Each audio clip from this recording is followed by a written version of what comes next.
What's up, people? Mike here, and it's time for another Beard of Death review.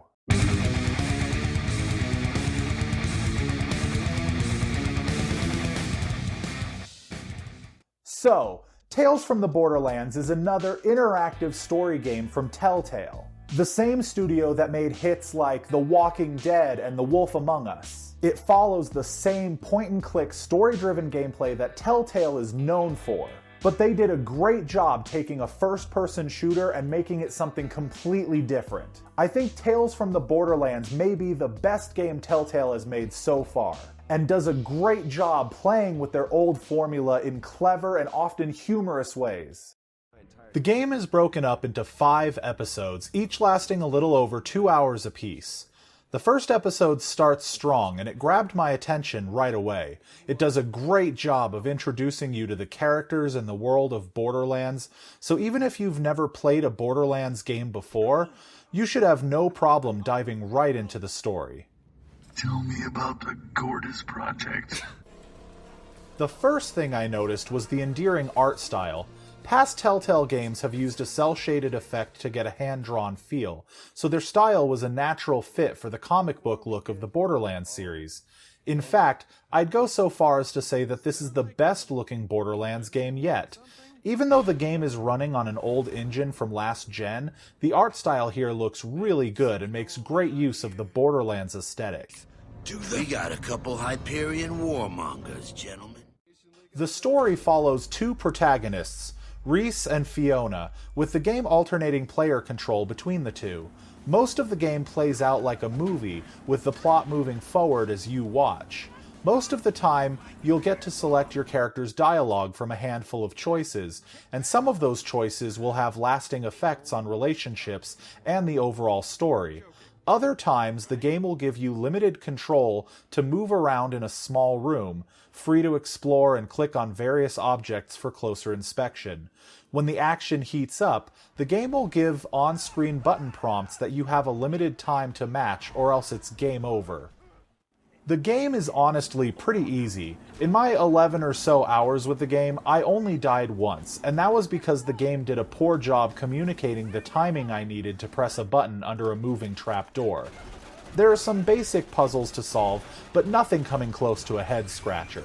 But Tales from the Borderlands isn't about challenging the player. It's about experiencing an interactive story and seeing the outcome of your decisions. Die now! With the emphasis primarily on the story, it's fortunate that the writing is quite good and kept me hooked through all 5 episodes. The Borderlands series has always tried to set itself apart with an odd sense of humor that was really hit or miss. Tales from the Borderlands keeps that tradition, but the humor lands more often than not, making for the funniest Borderlands game yet. There are some great pop culture references to movies, games, and anime that made me chuckle too. I actually found myself laughing out loud quite a lot.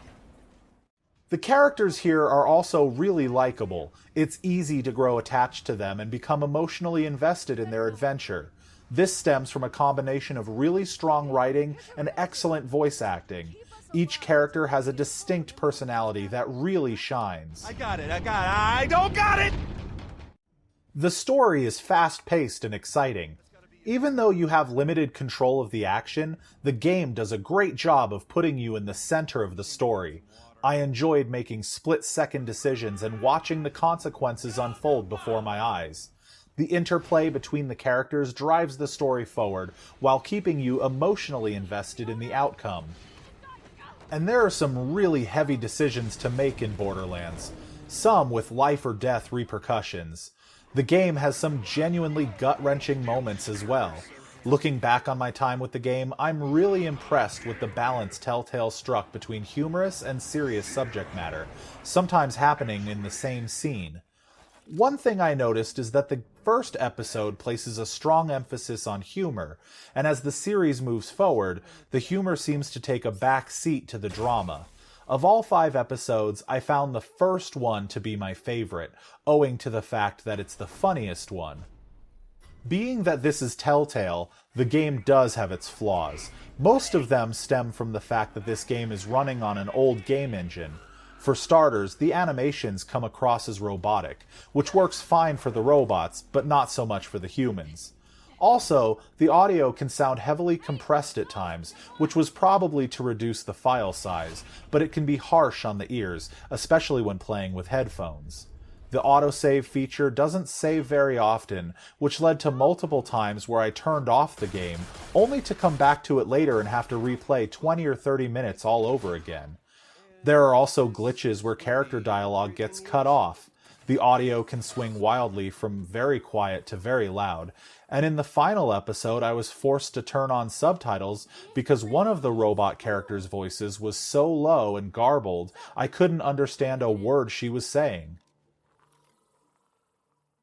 In spite of these annoyances, Tales from the Borderlands is easily the best game Telltale has made since The Wolf Among Us.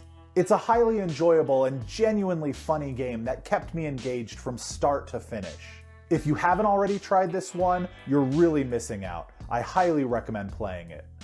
So, have you played Tales from the Borderlands? What did you think? Do you agree? Do you disagree? Go ahead and leave your thoughts in the comments below. And if you enjoyed this video, don't forget to like and subscribe. Thanks for watching.